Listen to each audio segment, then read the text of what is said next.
I'm the Black Bandit KJ Green. Welcome you to another edition of Sports from the Hoodwood. Coming up this edition, the NBA Cup wraps up. Anybody really knows? Let's take a look at the final of the Bucks Thunder of the NBA Cup. Travis Hunter wins the Heisman with boom. And Ashton Jensen gets the shaft. Take a look at the numbers of the Heisman Trophy voting. CFP is on deck. College football playoff. We got 18 in the first round. Take a look at the first round matchups.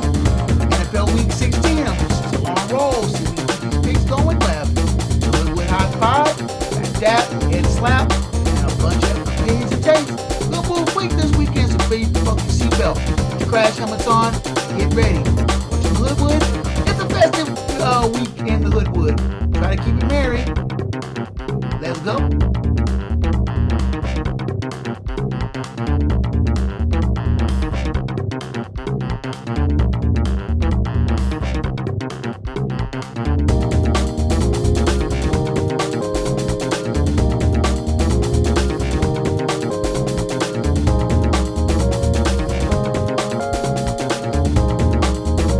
You're tuned in to Sports from the Hoodwood, the internet's foremost location for the most honest, unfiltered commentary and insight on the world of sports. Now, once again, here's Hoodwood's hometown hero, KJ Green. Holiday greetings from the Hoodwood. From my Hoodwood to yours. Send you out holiday greetings, warmest holiday wishes, whether it be Kwanzaa, Christmas, Hanukkah. It's all the same here. Festive time in the Hoodwood. I'm your man, KJ Green. Yes, I stole the hat from Nuffy because I'm running the show. Make sure you like, share, and subscribe. And let's get started with the NBA Cup. Did anybody really pay attention to it besides my auntie who loves basketball? I don't know. The NBA Cup couldn't have been more flattered than what it was. Now, I'm taking nothing away from the Milwaukee Bucks, who took apart a really good Oklahoma City team in Vegas. 97-81 was the final. Giannis Antetokounmpo was the NBA Cup MVP. The Bucks are happy because they're getting an extra $514,000 check bonus above what they're being made. This is a bonus check for them. Some of the players are like, whatever. But some of them, that is almost a quarter of their paycheck. So it's a nice bonus for the Bucks. The Thunder, for their part, got about $200,000. They're not going to be really hurting for money either. But I really don't think that the NBA Cup moved the needle.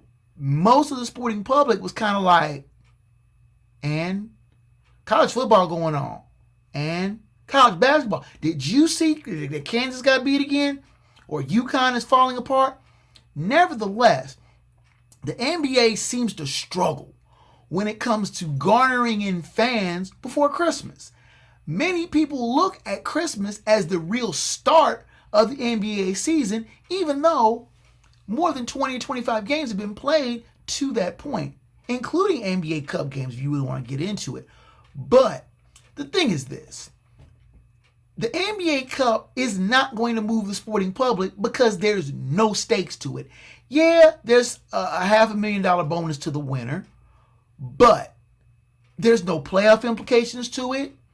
The games count during the pool play and up to the semifinal, which a team could play up to 83 games. But that 83rd game doesn't count for the stats. So if somebody has a monster game in the NBA Cup final and it comes down to the last couple of games of the season, they can't count those stats in for, say, bonuses or to win a scoring title or win a rebounding title. It's just empty stats. The game, while it's meaningful in the championship of the NBA Cup, it doesn't count in the standings. And the sporting public are not drawn to this. Adam Silver saw the soccer tournaments and are going, maybe we can do something like that to draw more people in, to garner more interest. It really hasn't happened. The Lakers won the NBA Cup last year. didn't do any kind of boost in the playoffs. The Milwaukee Bucks, middling team that got on a pretty hot roll. They've won 5-6 in a row to get to the NBA Cup and win it, though that last game, again, doesn't count for the standings. Going forward, are there any things that the NBA can do to make the NBA Cup more palatable? Maybe play the finals or play it in spurts with the All-Star game. That's another thing that the NBA is kind of trying to rejigger the needle to garner more interest, because last year's All-Star game sucked. Even though it had lots of points, it had no defense. The players didn't seem to care.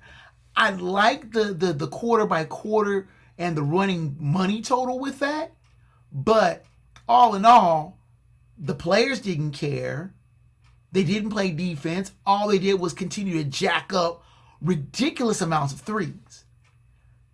The NBA Cup, while competitive, even though it was a 16-point win for the Bucks, really isn't garnering a lot of interest. There are no set rivalries there. There's no intrigue in it. It's early in the season, and a lot of people aren't really getting up for basketball at this time of the year. Will there be any kind of changes in the NBA Cup? I'm thinking Adam Silver's probably going to look at the numbers and wonder if there's anything that can be done to make this more palatable to not only hardcore basketball fans like my auntie, like me, but to regular Joe casual basketball fan who would only get interested into the NBA in March and April when the playoffs start.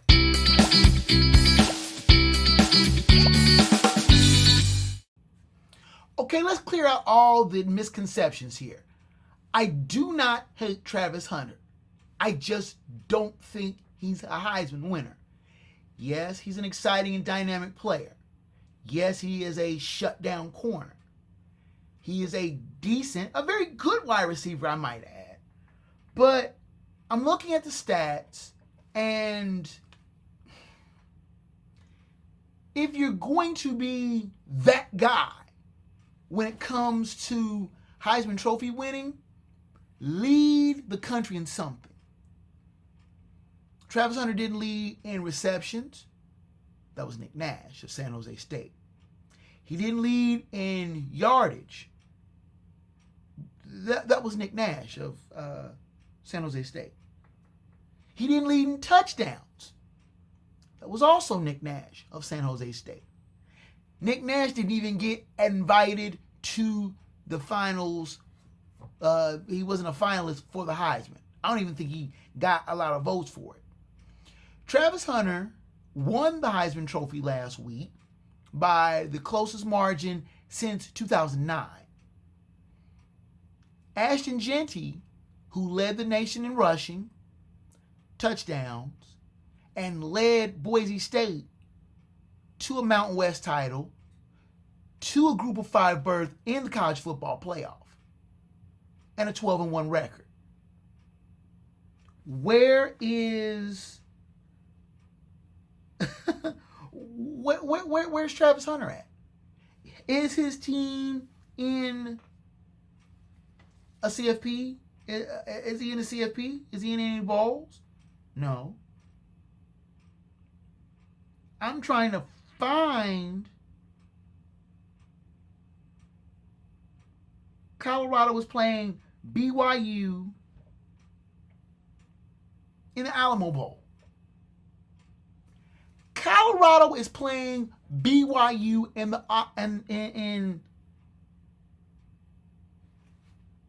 think about that. Colorado's playing BYU in the Alamo Bowl. And you go, okay, so what? BYU and Colorado in the same conference, people. Does that not offend your sensibilities? And we'll get into the bowl games later on and the CFP matchups later. But Travis Hunter, while he had good stats, while he had a solid season, good kid, he's going to be an academic All-American. Does he deserve All-American status? Sure. Does he deserve academic All-American status? Without a doubt. Did he deserve the Heisman? No. I campaigned for Ashton Jeanty on these very airwaves in our last meeting. Tell me why. Tell me, please.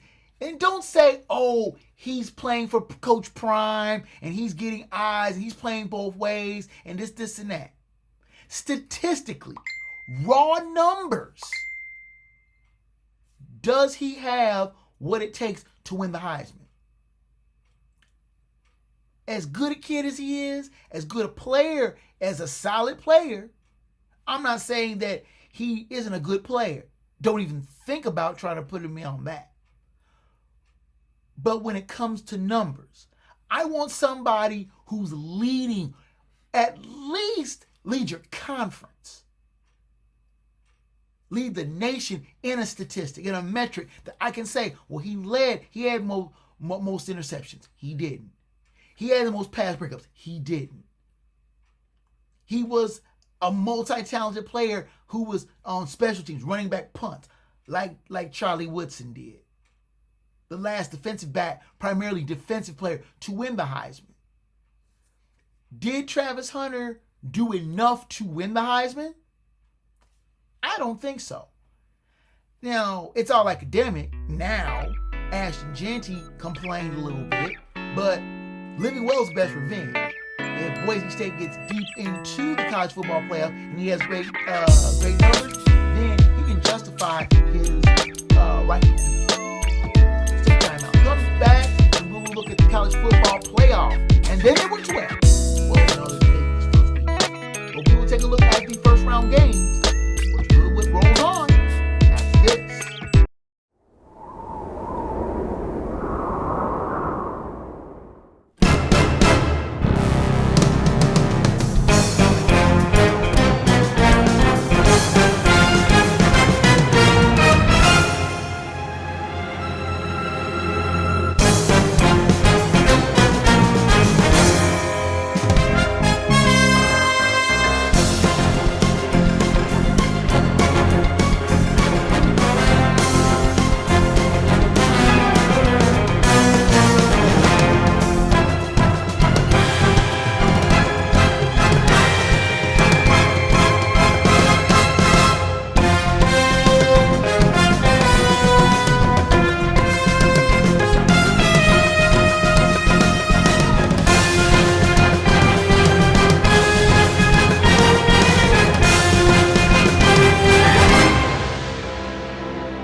You're tuned in to Sports from the Hoodwood, the internet's premier destination for no-nonsense commentary, thorough analysis, and logical insight on the world of sports. Now here's the man that Wikipedia and Google call for sports fact checks, your host, KJ Green.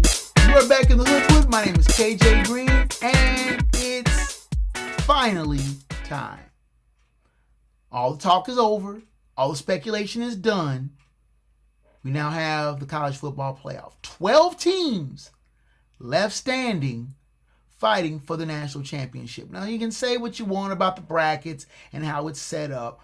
I'm thinking that this setup will be tweaked soon enough, especially if somebody like Alabama gets a number 1 seed and has to face a whole bunch of really tough teams to get to the championship. They're already complaining enough as it is.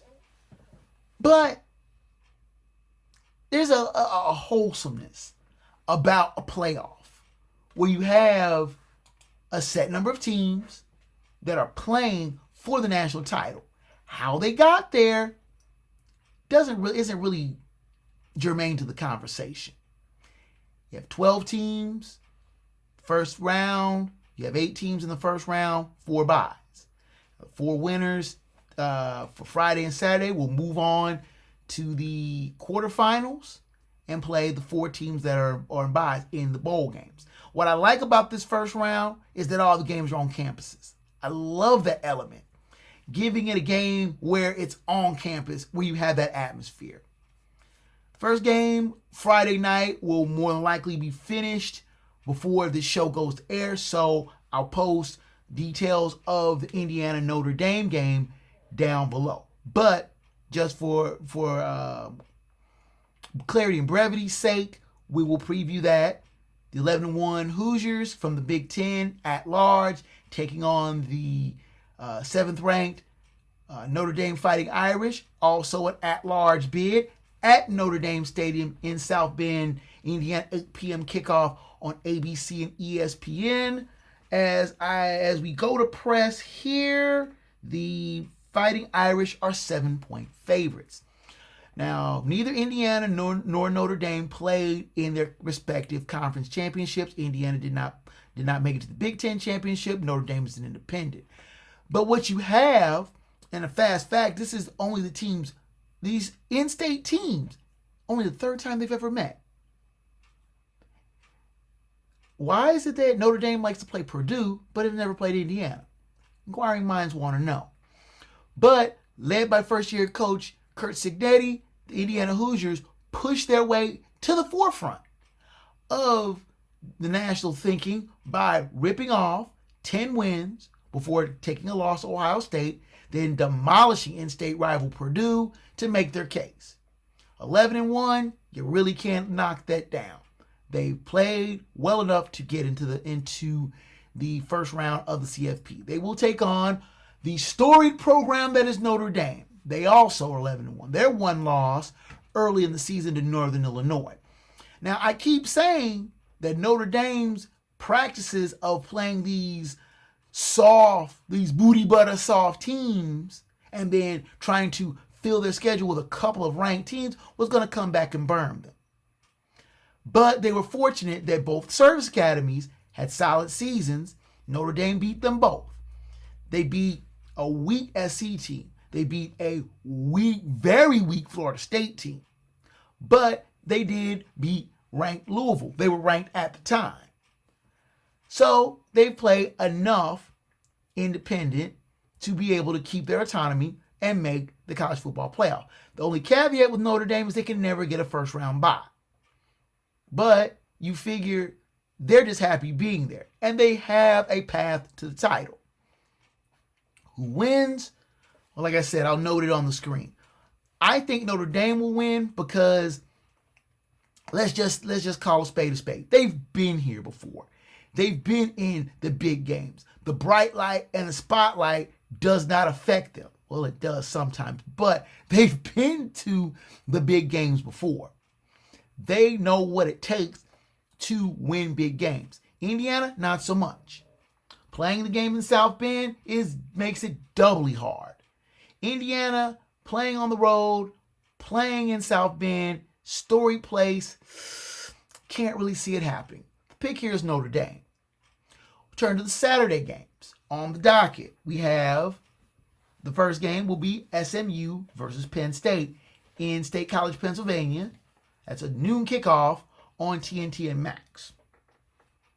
And I will pull up. I'm doing this kind of on the fly, folks. You're going to have to forgive me. Penn State's 9-point favorites in this game. SMU is ACC runner-up, ranked 11th, taking on the Big Ten at large, Penn State.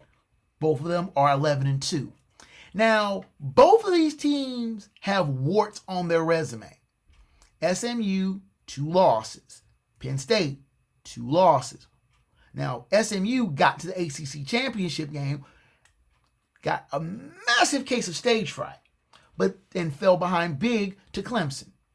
They fought their way back, tied the game, but left a little too much time on the clock. Clemson won the game with the gun. SMU has a good team, and they have officially made it all the way back from their death penalty days of the late 80s. Yeah, SMU had some good seasons in between, but now they are back on the national stage and playing for games that really mean something. It's been at least 2 generations since SMU has been on the national stage playing meaningful games in November and December. Now, with the backing of deep pockets, they were able to get the kind of program together quickly, build quickly, and being a conference and a power conference, they bought their way into the ACC, but they really don't mind because they have the money and backing to do it. Penn State, they're a wild card in this whole thing. James Franklin is trying to get this monkey of can't win the big game off his back. Now, playing in Penn State, playing in Happy Valley, that should be pretty much a walkover for the Nittany Lions. I just don't think SMU has the chops to go into somewhere like Happy Valley and pull out a win. The pick here is Penn State. Later on the docket, we have a 4 o'clock game between the Texas Longhorns and the Clemson Tigers. Clemson's 10-3, ACC champs. Texas 11-2, SEC runner-up. Texas is 12-point favorites in this game. Now you look at this game being played at Darrell K. Royal Stadium in Austin, it just looks like a mismatch. Clemson showed some pluck, showed some fight, and holding off a game SMU team to win the ACC title and get an automatic bid. The problem is you're facing a team like Texas, and Texas ain't playing around. This is a team that is built to win a national title. The only problem with Texas is his quarterback. If Quinn Ewers is on his game, Texas is probably one of the most dangerous teams in the country. If he's off his game, are they going to look to Arch Manning if Ewers struggles? You already have a built-in quarterback controversy already in Austin. Steve Sarkisian really may need to pull the trigger quick if Ewers struggles. But against Clemson, I don't think that's going to be a problem. Playing at home, playing in front of 100-some-odd thousand fans in Darrell K. Royal shouldn't be a problem for the Longhorns. I say shouldn't. If Ewers struggles or Clemson pulls one of these wild rabbits out of their hat, they could make it an interesting game. I don't think they will, but I think Texas should not have a real problem. The pick here is Texas. And finally, in the first round, our 8 p.m. game features the 9th-ranked Tennessee Volunteers against the 8th-ranked Ohio State Buckeyes at Ohio Stadium in Columbus, Ohio. 8 p.m. kickoff on ABC and ESPN. The Buckeyes, let me look this up real quick, are favored by 7 points. What are we going to say about these two teams? Tennessee, SEC at large, and Ohio State, Big Ten at large. Both of them were in contention for their conference crowns. Both of them lost critical games to the eventual, well, I shouldn't say they actually lost. Let's try it again. Both these teams lost to the eventual conference champions. Tennessee losing to Georgia, Ohio State losing to Oregon. Both of them have, I wouldn't say shoddy resumes. I mean, you got to have a decent enough resume to get into the CFP. But Ohio State with a suspect loss to Michigan, and they had to sweat it out over championship weekend to see if they got an invite. Ryan Day is coaching for his job here. I believe if the Buckeyes fail to win a game in the CFP, he'll be looking for a job before the end of the calendar year. Book it. The Ohio State Buckeyes are a talented team, but deeply flawed. They have mental problems. They're a team that is used to being the bully. And if they fall behind or have to be in a close fight, they struggle. I know Ohio State fans are going to hate me for this. They're going to be like, you hate the Buckeyes because you're a Bearcat fan. I'm ambivalent about the Buckeyes. Are they a talented team? Without a doubt. But when you have a team like Tennessee who is unafraid, will stand tall with them, and will not be intimidated by 100-some-odd thousand fans in a big venue, you're going to have problems. Now, to be sure, even though I'm probably going to regret this, I'm going to pick Ohio State. But it would not surprise me to see the Buckeyes struggle, to see Tennessee take the fight to them, and make it a tighter game than one would expect. This will be a titanic first-round matchup, worthy of primetime. And I just hope it snows in Columbus. It's been snowing in the Hoodwood all day. We've been taping this show on Friday. It's been snowing all day here. No kind of accumulation, but it will be nice optics to see this game played in snow. And there you have it. We will have previewed the quarterfinals next week, along with the other NFL games. That's a nice segue. We will take a time out and come back and look at the Week 16 NFL game. There's a lot of big games on the docket. We'll take a look at them all. Sports from the Hoodwood comes back at you after this. Is today your last day on Earth because you are being deployed to space tomorrow? Have you just turned 18 and you're ready to get out of your parents' house? Has your granddaughter gotten her boyfriend pregnant? Whatever your reason, you need us at GottaGetMarriedNow.com. We specialize in last-minute weddings. Active duty, military veterans and retired discounts are available. Visit us at GottaGetMarriedNow.com. Hi everyone, I'm KJ Green. If you're looking to reach a broad audience for your advertising dollar, look no further than where you are right now. You can advertise right here in the Hoodwood. If you need spots created as well, Black Banner Productions Enterprises can create commercial content that drives sales and gets results. You can send your inquiries to ads at BlackBannerProductions.com. Black Banner Productions and Enterprises. Sounds, ideas, and images, 21st century.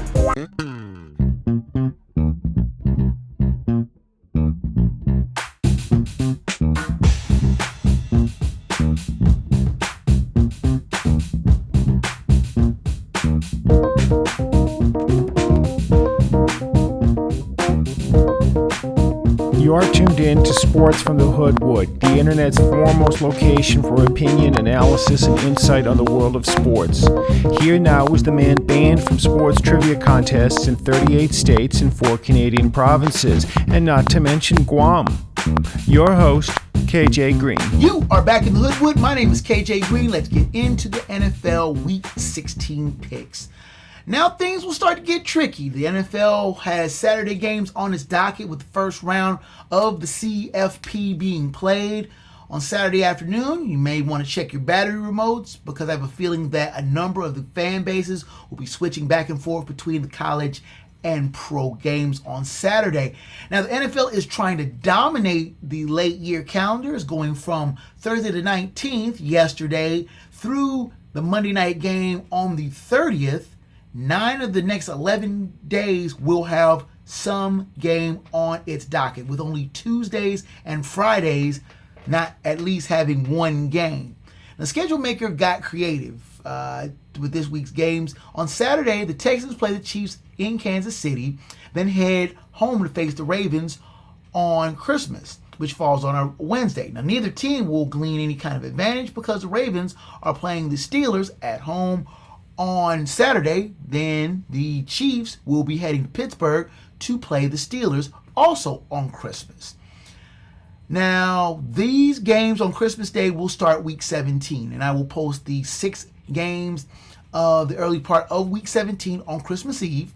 Then the rest of the games likely on Friday the 27th. With those programming notes out of the way, I will continue to try my run of good picks. It was 13-3 last week. Thank you very much.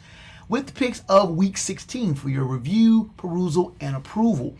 All the lines are provided by ESPN Bet for entertainment and comparison purposes only. If you bet the lines and lose, I won't be home for Christmas, not even in your dreams, to feed you if you lose the money for the good Christmas feast.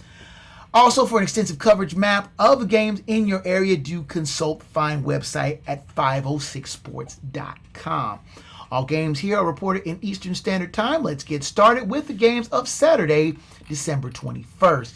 First on the docket, we have the 9-5 Texans taking on the 13-1 Chiefs at GEHA Field at Arrowhead Stadium in Kansas City, 1 p.m. kickoff on NBC and Peacock. The Chiefs are 3-point favorites. Last week, the Texans defeated the Dolphins 20-12, while the Chiefs defeated the Browns 21-7. Playoff implications in this game: the Chiefs can clinch the AFC number 1 seed with a win and a loss by the Bills against New England. Now, the fast fact here is the Chiefs are one of 4 teams to have not scored more than 30 points in a game this season. The Chiefs have done it twice, exactly 30. But the Chiefs are the only one of those 4 teams to have a winning record. Now, the weekend starts with a sneaky good game as the Texans are playoff bound after wearing down the Dolphins at home and head to Kansas City to face the Chiefs, who keep doing just enough to win games. Though the last win came at a steep price as Patrick Mahomes is questionable with a high ankle sprain. I'm thinking the Chiefs might want to rest and coast a little bit as they still have a 2-game lead on the Bills for that number 1 seed. And they may very well rest Mahomes, even though all reports are indicating that he will start. With a 2-game and 5-day stretch, that may not be the best of prescriptions. While the NFL may grit its teeth, I think it's better in the long run if Mahomes rests. In any case, I think the Texans will be the benefactor, so I'm getting it out of the way right at the top. Houston Texans are the Hoodwood upset of the week.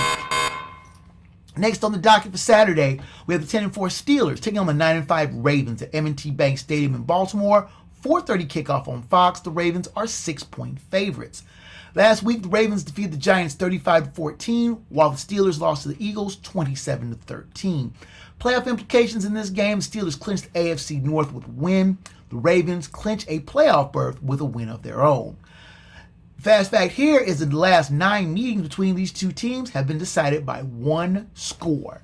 Now, the Steelers, so used to being bullied, were a bit out of sorts last week as they got manhandled by a bigger bully in the Eagles. They now head to their bitter divisional rivals in the Ravens, who looked almost bored in the methodical dismantling of a weak G-Man squad as they look like they're peaking at the right time.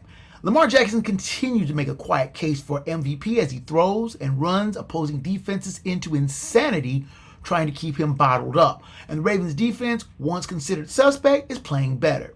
I just don't trust the Steelers to be able to impose their will as they do with many weaker teams that fear them. The Ravens have never feared the Steelers for their part, and though they can't beat them in Pittsburgh, seemingly, the rematch in Baltimore will tighten the AFC North with 2 weeks to play in the season. The pick here is Baltimore. Turn to the Sunday game, shall we? First on the docket, we have the 8-6 Rams taking on the 4-10 Jets at MetLife Stadium in East Rutherford, New Jersey. 1 p.m. kickoff on CBS. The Rams are 3-point favorites. Last week, the Rams defeated the 49ers 12-9, while the Jets defeated the Jaguars 32-25. Fast fact here is Jets quarterback Aaron Rodgers needs 2 touchdown passes for 500 in his career.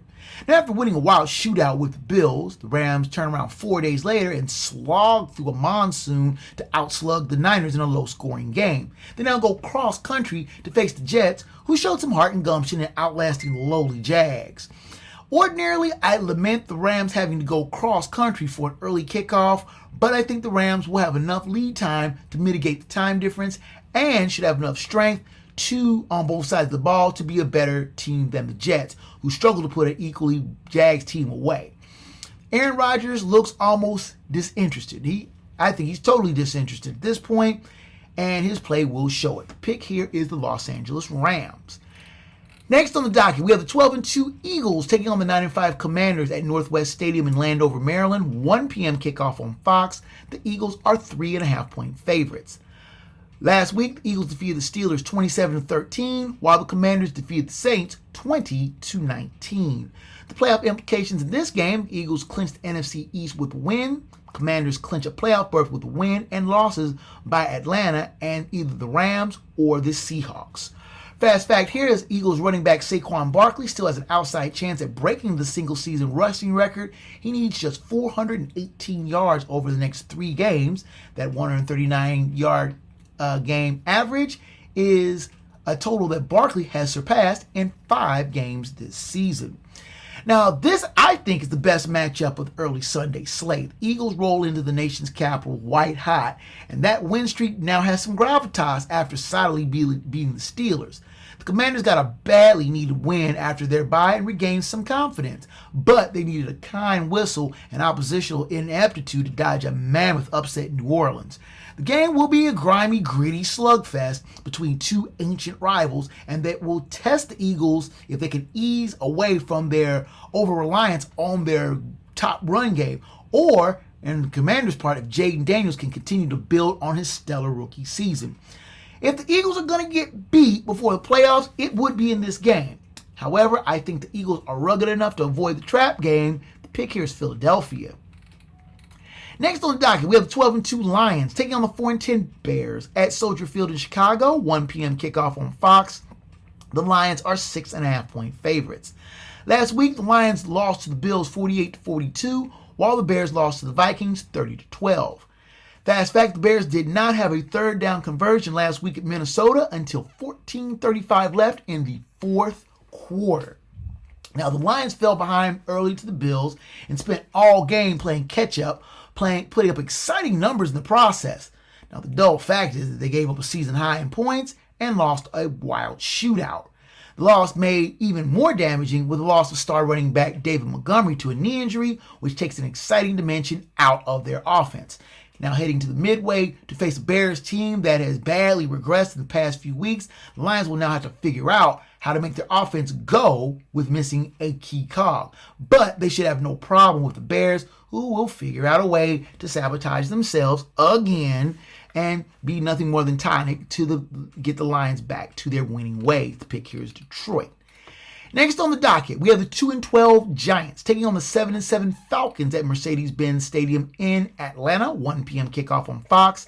The Falcons are 8.5-point favorites. Last week, the Giants lost to the Ravens 35-14, while the Falcons defeated the Raiders 15-9. Fast fact here is the Giants' loss would set a team record for consecutive losses in a season, which would be their 10th.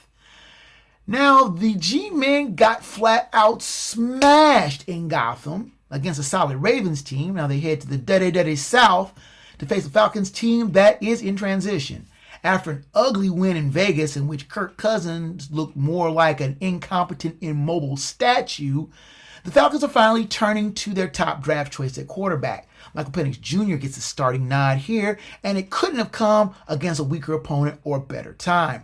Penix will look ragged, but he should get enough done to get a win and keep the Falcons in the NFC South race. The pick is Atlanta. Next on the docket, we have the Cardinals, who are at 7-7, taking on the 3-11 Panthers at Bank of America Stadium in Charlotte. 1 p.m. kickoff on Fox. The Cardinals are 5-point favorites. Last week, the Cardinals defeated the Patriots 30-17, while the Panthers lost to the Cowboys 30-14. Fast fact, here's the Panthers defense has allowed 190 yards rushing or more in 5 of their past 6 games. Now the Cardinals rolled over the weakling Pats at home and now have a winnable game on deck, but heading east to Carolina screams trap. Kyler Murray should be able to play decently enough to keep the Cards' offense moving, and the Panthers, while playing better, have not been able to protect their home turf enough to take advantage of a West team coming east. It will be a grimy game to be sure, but the Cardinals should pull this one out. The pick here is Arizona. We will take a timeout, get to the rest of the early games, the late afternoon docket, as well as the primetime game. Sports from the Hoodwood comes back at you after this.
You're tuned in to Sports from the Hoodwood, the internet's foremost location for the most honest insight, thorough analysis, and unfiltered opinion on the world of sports. Now, once again, here's the man of the hour, After Hours, your host, KJ Green. We're back in the Hoodwood. Let's continue with the Week 16 NFL picks. Next on the docket, we have the 3-11 Titans taking on the 6-8 Colts at Lucas Oil Stadium in Indianapolis, 1 p.m. kickoff on CBS. The Colts are 3.5-point favorites. Last week, the Titans lost to the Bengals 37-27, while the Colts lost to the Broncos 31-13. Fast fact, here's the Titans had the ball last week against the Bengals for 22 plays in 2 combined drives against the Bengals, broken up by fumble recovery turned touchback, and scored 0 points. Now, both teams come in off of messy losses. The Titans were part of just an abysmal game last week. 10 combined turnovers and 20 combined accepted penalties, the most in a single game since 2006. They head to Indy to face a Colts team that might have thrown their slim playoff chances away with a loss to a Broncos team that they really could have won if not for silly turnovers. Mason Rudolph gets the start for the beleaguered Will Levis, who has turned into a walking turnover factory. The Colts are a mess themselves, but they have much more going for them than the visitors, and it should be a fairly easy win at home. The pick here is Indianapolis. Next on the docket, we have the 3-11 Browns taking on the 6-8 Bengals at Paycor Stadium in Cincinnati, 1 p.m. kickoff on CBS. This game was flexed from its original Thursday night slot. The Bengals are 7.5-point favorites. Last week, the Browns lost to the Chiefs 21-7, while the Bengals defeated the Titans 37-27. Fast fact, here's Bengals quarterback Joe Burrow could be only the 3rd quarterback to lead the NFL in passing, and his team missed the playoffs. The Browns have gone in shutdown mode and have turned to Dorian Thompson-Robinson as the latest in their revolving quarterback hot seat revolving door. He will find the sledding a lot easier than expected against a Bengals defense that can't be scored on. The Bengals, however, will force you to score in bunches as redoubtable Joe Burrow continues to sling the rock up and down the field and lead the NFL in passing yards. This screams trap game for the Bengals, who have a puzzling habit of not being able to protect their home turf. They're one of only 5 teams with 1 or few home wins.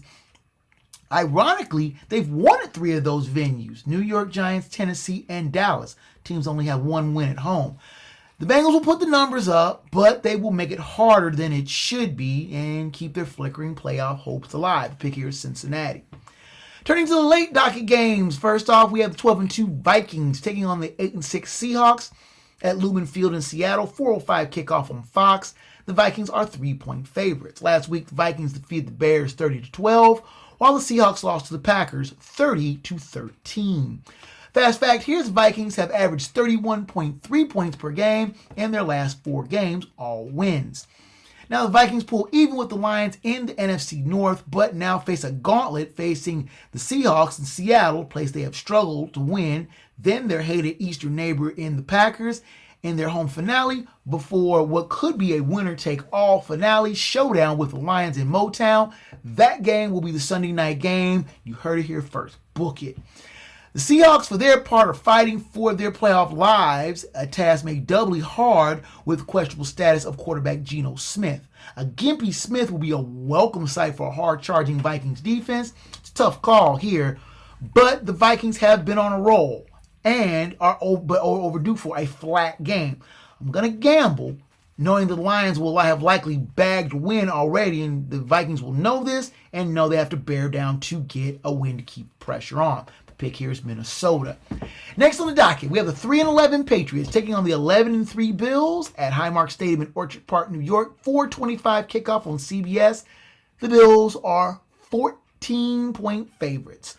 Last week, the Bills defeated the Lions 48-42, while the Patriots lost to the Cardinals 30-17. Fast fact, here's the Bills have scored 30 or more points in 8 straight games, going 7-1. The Pats just wanted to be all over, to be honest. They showed zero fight in getting jolly stomped in the desert and now face the unenviable task of facing the streaking Bills in their crib. The Bills raised a few eyebrows and the annoyance of my Lions fan girlfriend, by rolling into Motown and calmly dropping 48 on the Lions in a wild shootout that seemed that it was going to get away from them at times. But they led all the way. Josh Allen is fine-tuning his case for the MVP, and the Bills' side of the scoreboard will get a workout. This may get ugly before the sun goes down in Western New York. That's why I'm picking at Buffalo Bills as the Hoodwood lock of the week. Next on the docket, we have the 3-11 Jaguars taking on the 2-12 Raiders at Allegiant Stadium in Las Vegas. 4:25 kickoff on CBS. The Raiders are 1-point favorites. Last week, the Jaguars lost to the Jets 32-25, while the Raiders lost to the Falcons 15-9. Lost my place here. Sorry about that. Fast fact, here's after averaging a mediocre 69.3 yards rushing in the last 6 games previous, the Jags put up 136 rushing yards against the Jets. The less said about this dud, the better. The Jags are at least showing some fight in their offense, while the Raiders' offense is just offensive. While the big boys beat up the little When the big boys beat up the little boy has his dog to throw a stick at. The Raiders are just that much of a dog. Pick here's Jacksonville. Next on the docket, we have the 6-8 49ers taking on the 6-8 Dolphins at Hard Rock Stadium in Miami Gardens, Florida. 4:25 kickoff on CBS. The Dolphins are 1.5-point favorites. Last week, the 49ers lost to the Rams 12-9, while the Dolphins lost to the Texans 20-12. Fast fact, here's the Dolphins have gone 6 straight games without rushing over 100 yards as a team. Now, when the schedule makers slotted this game, it looked like a sexy late-season matchup between a pair of playoff teams. But now it's a battle of also-rans that has more injuries than viable playoff aspirations. Both teams coming off of displays of offensive ineptitude that is just pitiful. Both teams were settling for field goals and were turning the ball over frequently in separate games. And of course, you know this will likely be an offensive shootout to spite me. Though the Niners are a bit more rested and this is a late game in the East, I don't trust the Niners to be able to seal the deal on the road. I think Tua has the better game, and the Dolphins wake up their puny running game as well. Pick here is Miami. Next on the docket, we have the 8-6 Buccaneers taking on the 6-8 Cowboys at AT&T Stadium in Arlington, Texas. 8:20 kickoff on NBC and Peacock. The Buccaneers are 4-point favorites. Last week, the Buccaneers defeated the Chargers 40-17, while the Cowboys defeated the Panthers 30-14. Fast fact here is the Cowboys' 1-6 home record is their worst home record since moving into AT&T Stadium in 2009.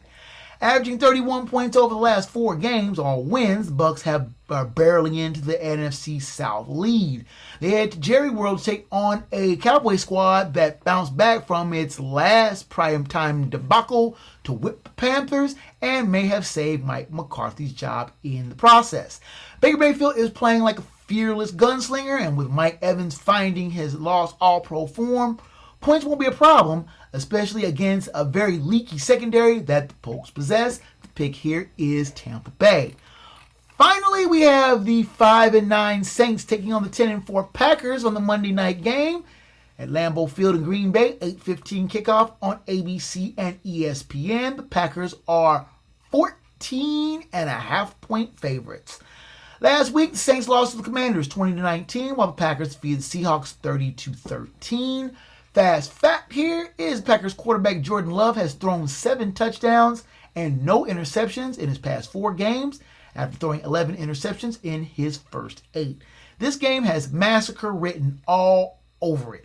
The Saints, who dropped a heartbreaker against Washington, head to the frozen tundra of Lambeau Field, and it's likely to be below freezing at kickoff to face a Packers squad that dispatched a good Seahawks team without breaking a sweat. And while the Seahawks offense is struggling to find a rhythm without Derek Carr, add the fact that they will not have Alvin Kamara to play either, and this just looks like a massacre waiting to happen. If you watch this game, how long will it take you to go insane listening to Joe Buck's insipid supposed witticisms and Troy Aikman's bland comments about how he hated to play in Green Bay? The pick are the Green Bay Packers. And there you have it.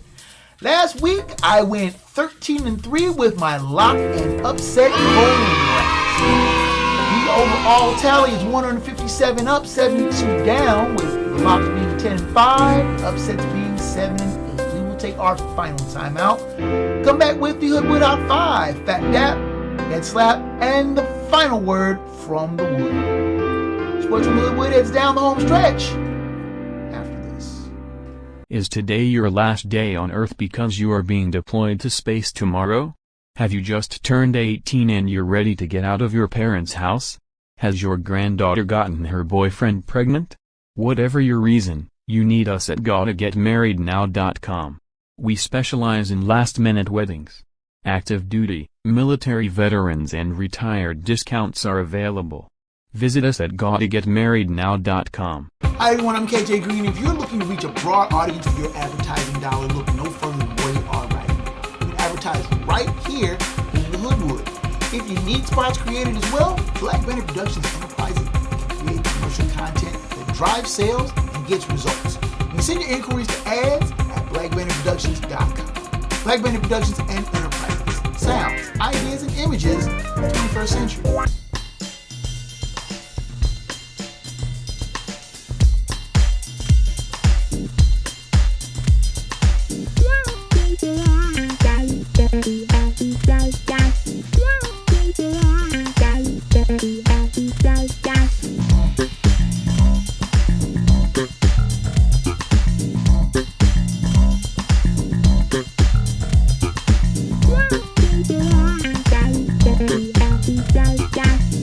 You're tuned into Sports from the Hoodwood, the internet's foremost location for no-nonsense commentary, insight, and opinions on the world of sports.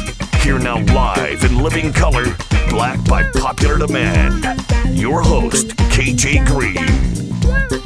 Running third and headed for home here in the Hoodwood. We'll finish up strong with the Hoodwood Hot 5, Phat Dap, Head Slap, and the final word from the Wood.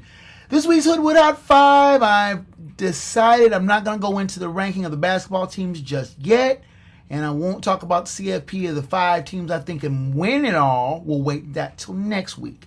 So it's a kind of a filler. My Hoodwood Hot 5 is the top 5 sports venues. It isn't so much the ones that all time, like Yankee Stadium, old Yankee Stadium, not the one they have now, Boston Garden, Chicago Stadium, the Fabulous Forum in LA. Those, while great and iconic, aren't in existence anymore. So I'm going from 5 to 1, what I think the top 5 sports venues are all time. And I will have you note that I have been to 3 of them on my list. I've been past a couple of them, but I haven't been in them for some of the events, but I would like to. Our number 5 is actually a tie between Wrigley Field and Fenway Park. Both of those venues are over 100 years old. They both actually opened the same day in 1912. The Wrigley Field, home of the Cubs, for the longest time not having lights until 1988. Ironically, when they were going to first have lights in the 40s, World War II broke out, so they took the steel and donated it for the war cause. When they decided to finally put in lights and have a night game in 1988, it rained. Now, Fenway Park is somewhere I would love to go to. It's in Boston with its iconic green monster and Pesky's pole. It is one of the most iconic, if one of the more iconic baseball venues in the world. And it also hosts football. The Wasabi Fenway Bowl will be played there a little bit later this month. And Northwestern actually played a couple of games, college football games themselves there at Wrigley Field. Our number 4 top 5 of our top 5 sports venues is Augusta National. Now, say what you want about the good old boys at Augusta National and them not wanting women in their rank and being kind of hesitant to have people of color in their rank. For golf, fewer venues have more timeless charm. Few venues have more history. I mean, you go from Amen Corner to the iconic oaks in the fair, lining the fairway in Augusta, Georgia. You really can't beat in April when the Masters is played there, and just the reverence that is held for that venue. Augusta National is one of the top 5, in my book, one of the top sports venues of all time, and certainly worth for golf. Our number 3 in our top 5 sports venues is Rose Bowl, Pasadena. The game itself, long being revered as a New Year's Day tradition staple, though now only just part of the college football playoff, but the venue in itself, home for UCLA, has long been a football staple.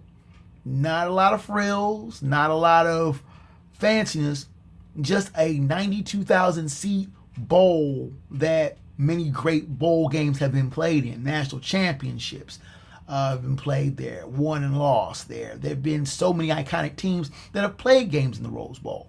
The venue itself and the Tournament of Roses is a New Year's Day staple. And the Rose Bowl is one of those venues that you look at first and you're kind of like, really? It's not. But then you go in and you're like, whoa. Yes, I have been to the Rose Bowl. So, you guess one of the other places that I have been on the list that's left on the list. Our number 2 top 5 sports venues, again a tie between Indianapolis Motor Speedway and Churchill Downs. Now, the most famous horse races with fastest 2 minutes, where Secretariat made his mark in 1973, and many a would-be Triple Crown winner. The first jewel of the Triple Crown is right there in Louisville. First Saturday in May, the pageantry, the big hats, the mint juleps, which are nasty by the way, but that's just my opinion. But when you get down to it, the brass tacks and the game, and not of the game, but the race, it's pageantry and beauty all in once. And I love watching horses run because they're so free and fast, and just watching them will take your breath away. Indianapolis Motor Speedway is a different kind of horsepower, motors, and you can smell the grease and the oil and the burning tires. And the place holds 250,000 people. That is a venue, when you watch it, and you're going, how do they jam all those people in there? The one thing you don't want to do Memorial Day weekend is be anywhere on the west side of Indianapolis, because the traffic there is so bad. And I've been in that area before, when both the Indy 500 and the Brickyard 400, which is NASCAR later in the calendar years, play. Both those venues packed to the rim. And it is a iconic venue. They've been running there for close to over 100 years.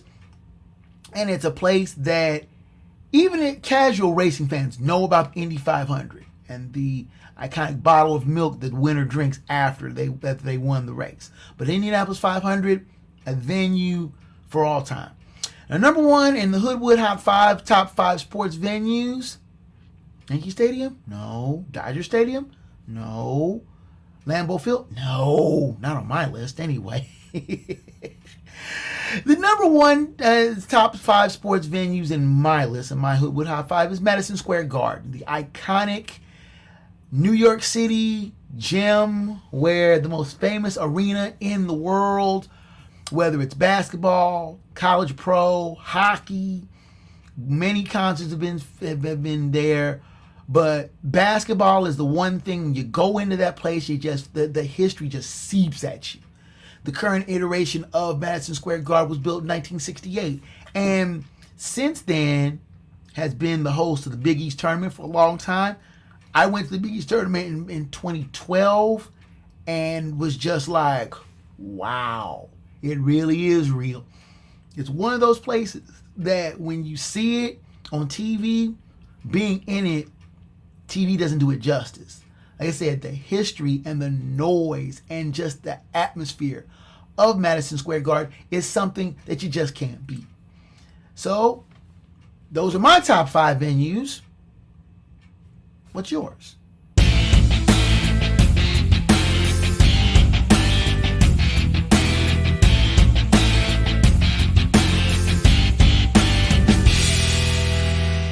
Since we're running a little long on time here, let's get quickly into the Fat Dap and Head Slap of the week. Our Fat Dap of the week goes to Buffalo Bills quarterback Josh Allen, who visited a couple of kids that were, not say terminally ill, but that were in the hospital, and he had cleats made of their likenesses that he wore in a game. Now, I like seeing athletes visiting sick youth and bringing their spirits up, but doing something like that, going the extra mile, is something I've always admired. Josh Allen sounds like a pretty straight up dude, very much of an icon, an iconic figure in Buffalo area, and him taking time out for those kids is just a beautiful thing, especially this time of the year.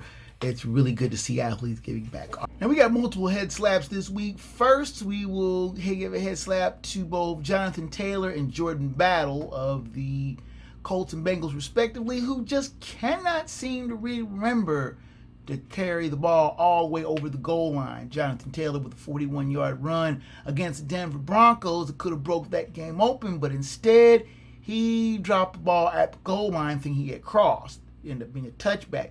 Jordan Battle's run was a little bit more complicated, picking up a fumble, racing back 60 yards, and I think he was just trying to switch hands as he was getting to the end zone. The ball squirted out of his hands through the back of the end zone and resulted in a touchback. Head slap for these players not having the awareness to hold the ball all the way across the goal line. The other head slap that I'm dealing out is to the Charlotte Hornets, who gave a PS5 to what they thought a young man as a prize giveaway, but it turns out it was a pub stunt. They didn't give him the PS5, they took it back. The resulting bad pub and backlash has come down the Hornets so hard that they've had to not only give the young man a PS5, but I'm thinking they're giving him other trinkets as well. Head slap to the Charlotte Hornets for just bad pub. And now, without much further ado, let's go to the final word from the wood.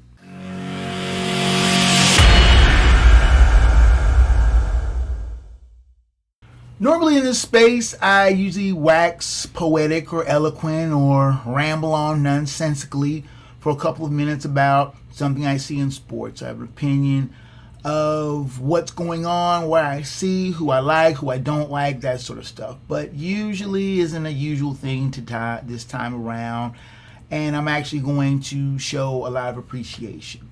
Sports from the Hoodwood has been on in one form or another for the past 12 years, and there have been times where I've struggled to put the show on, struggled to put the show together. Some things, whether mechanical, physical, mental, or what have you, has prevented me from putting out the best products possible. And I am working as diligently as possible to try to produce a show that's timely, funny, silly at times, but always entertaining and informative. So the last year, 2024, as this year is coming to a close, and this is probably the last full show of the year, so I'm probably just going to put out a couple football shows between now and New Year's. I wanted to at least show some appreciation and thanks to some of the people who have helped push me along and help make the show what it is, and help to try to make the show as, I don't know, say descriptive, as possible description of it, but as entertaining and as fun as possible. The number of executive producers that I put, and those are real people. Most of them are family and friends, but they are people who have given me advice about how to move the show along, what to do, things that they see, and things that can be done better. To those people, executive producers for both Black Bandit Productions, 551 Audio and Films, and Rage Pictures, I say a heartfelt thank you. You have helped push me and keep me on the right path and make the show what it is. And I'm hoping in the coming year that the year finds you blessed and that you're able to get everything that you want to. Hoodwood has struggled to keep afloat sometimes. I mean, I'll be honest, after my mom passed, damn, that was good timing with that coming up on the screen. But with my mom passing, I struggled to find a real purpose for the show. She enjoyed the show and always encouraged me to put it on. But then I had someone very, very special to me encourage me to push back and get back on the air and do what I love to do, to keep busy, to keep focused, to keep going, so to speak. But again, to the people who have helped put this show on, and to the people who either watch on YouTube or listen to various podcast platforms and providers, I say thank you. Your patronage is appreciated. I can't talk. Your patronage is appreciated, and though sometimes I struggle with the words to speak, sometimes words garble out of my mouth more often than not, I thank you for listening. I thank you for taking the time out of your busy day. You could be anywhere else, but you're here with me. And as Jay-Z like to say, you're here with me. I appreciate that. And that, for the final time in 2024, is a final word from the wood.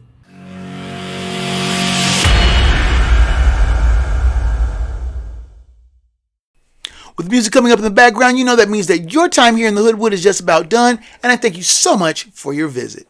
Now, the show's email is kjgreen@sportsfromthehoodwood.com. Please send me emails regarding show topics, both past and future, questions, comments on the show, and both praise and criticism. I welcome your correspondence, and I will try to get back to you in a timely manner. Now, the show's website is sportsfromthehoodwood.com and has a back catalog of the show dating back 12 years in both audio and video forms. So you can check that out if there are shows that you may have missed. You can join the debate and conversation on the Sports from the Hoodwood page on Facebook. That also has the video podcast simulcast, as well as other topics, funny stuff that I find on the web, plenty of great sports debate, and a lot more. I post often, respond to member posts frequently. It is a very active site, so do check that out. Now, the video versions are on YouTube. Please hit that subscribe button, smash that like button for more great content. Now, the link to the podcast is also on the show's Blue Sky feed at hoodwoodsports.bsky.social, and has a host of interesting stuff to find there. Correspondence with the show is encouraged, and we do respond back, so like and follow there as well. The audio version is on Spotify, Amazon Music, iHeartRadio, Pandora, Samsung Podcasts, Apple Podcasts, and a host of other fine podcast platforms and providers. If the Hoodwood is not on your favorite, please do ask for it. Drop me a line, and I'll do what I can to get it there. We've expanded our podcast availability thanks to you. As always, special thanks to Rage Pictures for providing production assistance to both the show and website. And that's it from the Hoodwood. Ladies and gentlemen, boys and girls, until next time, fellow sports fans, I'm Mary Bev's son, KJ Green, 30. Sports from the Hoodwood is a Black Bandit Productions and Enterprises presentation of a 551 audio and films production.